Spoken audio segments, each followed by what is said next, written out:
Cockroach Janata party ಸಂಸ್ಥಾಪಕ ಅಭಿಜಿತ್ ಡಿಪ್ಕೆ ಅವರ ಮೇಲೆ ಕಿಡಿಗೇಡಿಗಳು ಕಪಾಳ ಮೋಕ್ಷ ಮಾಡಿ ಹಲ್ಲೆ ನಡೆಸಿದ್ದಾರೆ. ಈ ಘಟನೆಯು ಜೈಪುರದ ಶಹೀದ್ ಸ್ಮಾರಕದ ಬಳಿ ನಡೆದಿದ್ದು ತೀವ್ರ ಆಕ್ರೋಶಕ್ಕೆ ಕಾರಣವಾಗಿದೆ. ದೇಶದಲ್ಲಿ ನಡೆಯುತ್ತಿರುವ ನೀಟ್ ಪ್ರಶ್ನೆ ಪತ್ರಿಕೆ ಸೋರಿಕೆ, ನಿರುದ್ಯೋಗ ಮತ್ತು ಭ್ರಷ್ಟಾಚಾರದ ವಿರುದ್ಧ ಸಿಜೆಪಿ ವತಿಯಿಂದ ಜೈಪುರದಲ್ಲಿ ಬೃಹತ್ ಪ್ರತಿಭಟನೆಯನ್ನು ಹಮ್ಮಿಕೊಳ್ಳಲಾಗಿತ್ತು.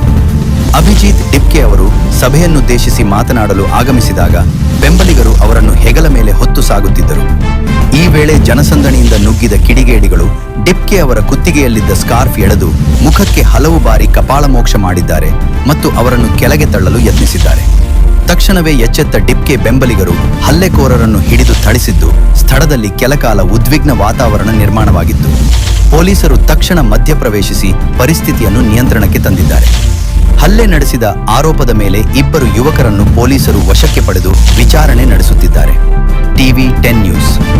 ಕ್ಷಣ ಕ್ಷಣದ ಸುದ್ದಿಗಾಗಿ ನೋಡ್ತಾ ಇರಿ ಟಿವಿ 10 ಕನ್ನಡ ನ್ಯೂಸ್.